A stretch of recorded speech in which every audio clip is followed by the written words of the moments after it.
passer l'épreuve de la patience, c'est une des épreuves les plus difficiles. Bon, vous me direz, la maladie, c'est une épreuve difficile aussi, hein, on dit toujours tant qu'on a la santé. Mais sur le plan des épreuves, disons, spirituelles, l'épreuve de la patience, avoir de la patience, ça c'est une vertu que peu de gens possèdent. Et moi, je ne suis pas non plus arrivé non plus au bout à ce niveau-là. Mais je suis conscient que la patience est une des grandes qualités. Regardez tous les grands hommes de la Bible, comment ils ont dû être patients. Il y a Abraham d'abord. Hein? Il a fallu qu'il attende 100 ans, il avait la promesse. L'âge de 100 ans, bon, aujourd'hui on ne vit plus trop jusqu'à 100 ans. Mais en tout cas, c'est pour dire, combien de temps il a fallu attendre pour voir la bénédiction de Dieu dans sa vie. Nous, on ne réalise pas, parce qu'on lit la Bible, ça tient en quelques versets. Mais dans la réalité, imaginez-vous, regardez Noé, 120 ans à construire une arche. 120 ans. C'est pas rien, 120 ans. Bon, c'est pareil, hein, Noé, c'est quelqu'un qui a vécu, je crois, 5 ou 600 ans, nous dit la Bible. À cette époque-là, l'homme vivait plus longtemps que maintenant, je crois que plus. Et, que dire de Moïse? C'est pareil, 40 ans, et les Israélites ont tourné pendant 40 ans dans le désert. Donc l'épreuve de la patience. Et Jésus, vous vous rendez compte, Jésus lui-même, ce n'est qu'à l'âge de 30 ans mais c'est homme, qu'on l'a découvert. Autrement, c'était un humble charpentier qui travaillait dans l'entreprise de son père, et puis on n'entendait pas parler de lui. À tel point qu'on a dit, mais c'est qui celui-là, d'où il vient? Ah, de Nazareth, voilà, laisse tomber. Hein, ça vaut rien, ça. Hein. Et pourtant, c'était le Sauveur, Dieu lui-même, incarné en homme, bien sûr, mais il était pleinement homme quand il était sur la terre. Hein. Mais 30 ans, quelle patience! Alors qu'il avait reçu tout l'éclairage et qu'il aurait pu être utilisé par Dieu tout de suite, non. Et je crois que c'est un des principes de Dieu. C'est le temps. Et le temps peut être bon ou le temps peut être mauvais.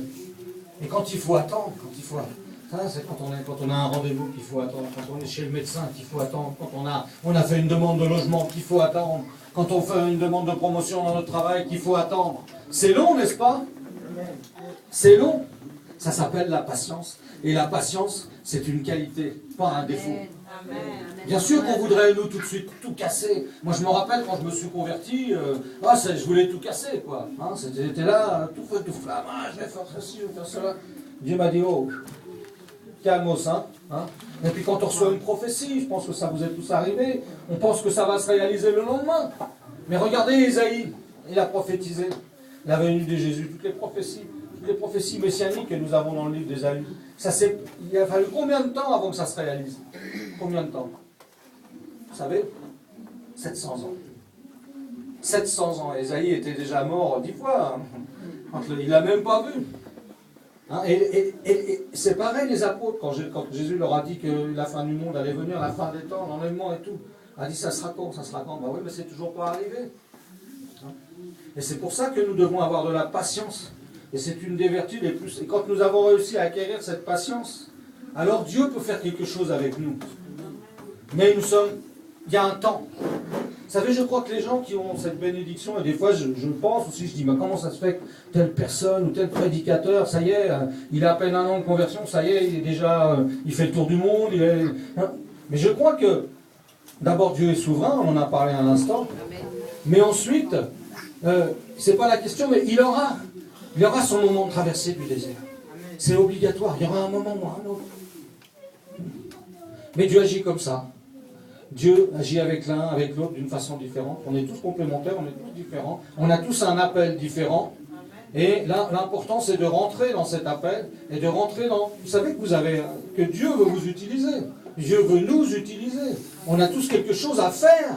On a tous un plan, il y a tous quelque chose. Alors si vous n'êtes pas encore réussi, si vous avez des promesses, des choses qui vous tiennent à cœur, et puis des désirs qui ne sont pas encore accomplis, eh bien,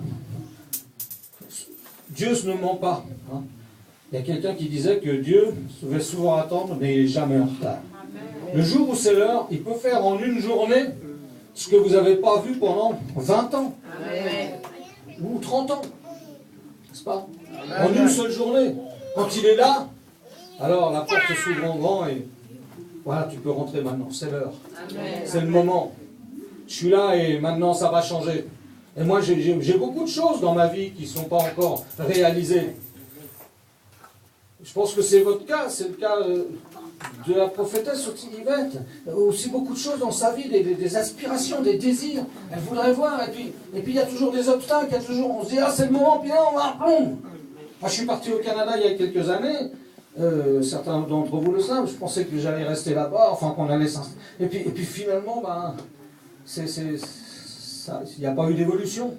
Je suis revenu penaud, parce que bon, finalement il ne s'est rien vraiment passé.